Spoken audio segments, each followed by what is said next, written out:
One drunken night, one drunken night, one drunken night. Give me just one drunken night, one drunken night, one drunken night. Ooh, boy, this is going to be a rip-roaring of a good time. What's up, kiddos? Welcome back to the channel, and welcome to another installment of Tales of Tragedy. Most of the time I talk about weird, quirky, stupid, dumb things I did as a child. Now I would like to talk about weird, quirky, stupid things I've done as a man-child. This is a story that is quite recent.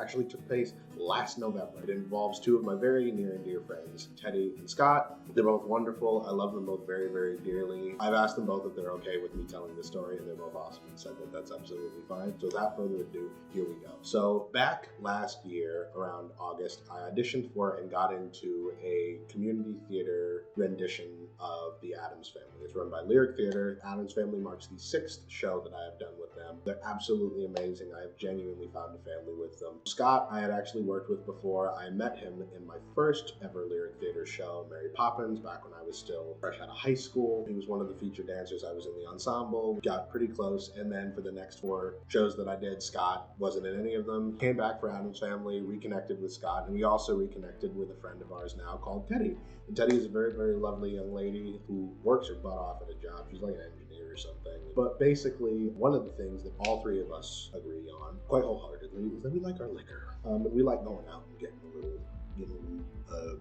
boozed every once in a while. Very early on in the rehearsal process, Teddy, Scott, and I went out with another good friend of mine from Lyric Theater, Katie, and we proceeded to get a little tipsy. I ended up crashing on Teddy's couch next to Scott. Do not remember that. One of the big things that we learned very, very quickly is we have very, very similar drinking habits, where we all are really, really vehement about not drinking like by ourselves at home alone, because that manifests into what can be considered a problem. Fast forward to actual show week. So I think there were 5 shows from the entire run of the Addams Family. Thursday and Friday went great. Saturday went awesome. That night, we were all feeling great. We usually dress up for like opening night, and if you're really like a dressy douche like myself, you'll like dress up for the whole thing. But Saturday night I didn't. I was in PJs. I was in like a t-shirt and like my pullover sweater with a hoodie. I was very, very ready to just drive myself home, get a good night's sleep, and be back for the Sunday matinee. Teddy, however, cornered me and told me that her friends were in town that night, so she and Scott were going out with them for a bit, and I agreed, 1 beverage.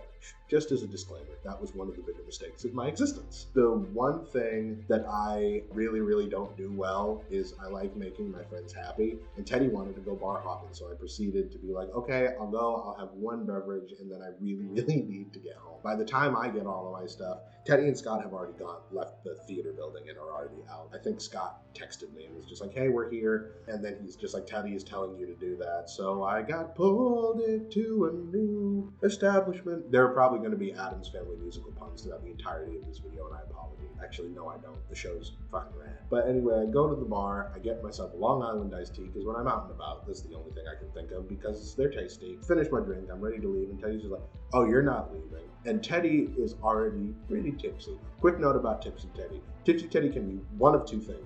Very, very giggly and like, or second Teddy, who is aggressively competitive and aggressively aggressive. So Teddy proceeded to convince me to go to 3 or 4 other establishments that night, and I had at least 2 Long Islands at each of them. So by the time Teddy and the rest of our gang stumble out of the last bar around 3 in the morning, 2 in the morning, I am a little worse for wear. First and foremost, I've been carrying a tote bag and a backpack with me for the entire night. Walking to my car and then walking back, it was like 3 blocks and I couldn't be bothered. Literally with my hood on and my sweatpants and my big ass boots, because I got size 14 and a half feet, which is a pain in the butt. I haven't bought shoes off the shelf in at least a decade. I've just had like, at minimum, I think it was like 7 or 8 Long Island iced teas over the course of maybe 2 or 3 hours without eating a damn thing. I do not remember half of what happened that night. This is the most embarrassing thing. I had to call my girlfriend, who lived about 10 minutes away from me, as opposed to me, who lives 30 minutes away, because I'm not driving at this point. Don't drink and drive, kids.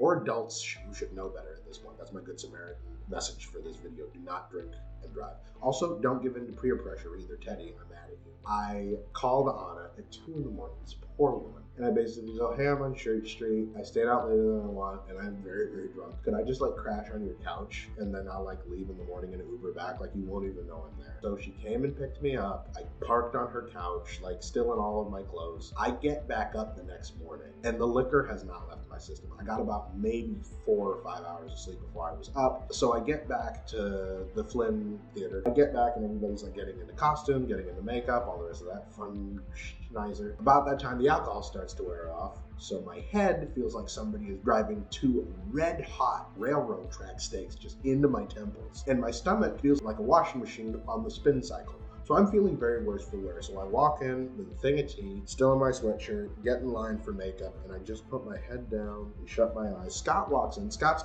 in his 40s and he has a metabolism like a 16-year-old. He blows through stuff. He's none the worse for wear. He feels fine. Teddy hasn't gotten there yet. We're both kind of talking about like, I thought I was bad. Teddy had to be like carried by 2 of her friends to their Uber before they got her home. And Teddy walks in, just miserable. And I get up from my seat, and I'm not a very angry person most of the time, but I was in so much pain and I was so uncomfortable. And in the moment, I blamed Teddy for all of it. So jokingly, even though I am genuinely upset, I got about this close to her. I just went, you. I literally, that's all I said. I leaned up to her and I went, you. And she knew exactly what she did. And she was all like cute and like coy about it. She was like, I'm sorry.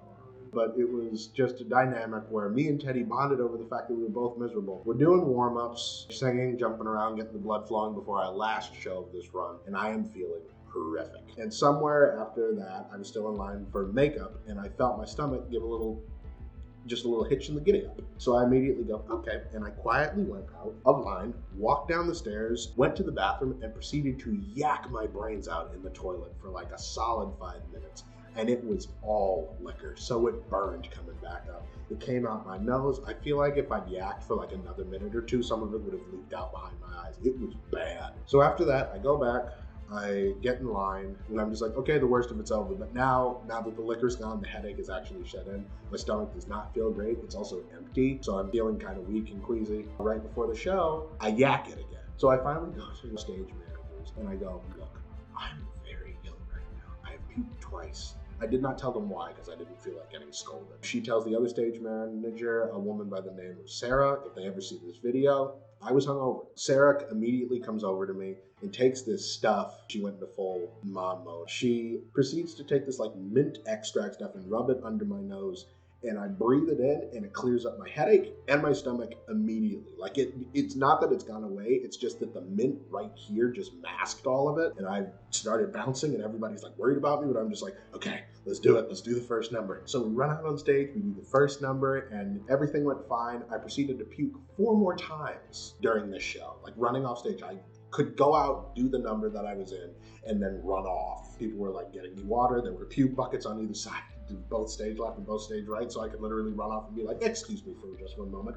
Hi. But it was one of the worst performance-oriented experiences in my life, and it was all because I was stupid and I was weak, and I let tipsy Teddy tell me what to do instead of going home and being a responsible adult. After the show, we also lost another one of our actors, like flat out passed out during the show and was like opted out of being in the rest of the show, which sucked. And I felt horrible for him. But we ended the ending number. I didn't puke on stage once. Nobody knew. The people that came to see me, no one knew that I was feeling horrible. But I got off stage and Sarah, the stage manager, came right up to me and went, Izzy, you're going home. And I went, are you sure? Because we break down right after the show because we got to get all of our stuff off their stage. She's just like, yeah, you're sick. Go home. And I went, okay, fine. It was the first breakdown that I was not there for, and I felt horrible. We left my car in Burlington. My mom drove me home. I conked out as soon as I hit the seat in the car. I leaned it back and I passed out. When we got back to the house, get in bed, and that was it. And I was out for the count for like a solid 24 hours. Like, I don't know, because it wasn't just the headache that I'm used to. It was like a scratchy throat, like my nose was running, I was sneezing and coughing, like it was just bad timing all around. So the long story short, and the message I would like to convey, if you are the leader of your group of friends and you are going out drinking, understand the responsibility and the power you wield. And if you are someone like me who likes to make your friends happy, in those circumstances, don't. Because all you're gonna do is get pain and grief. So this is my official call out to Teddy. Next time, it's my turn. And it's gonna be great. That's the end of that story. I got nothing else.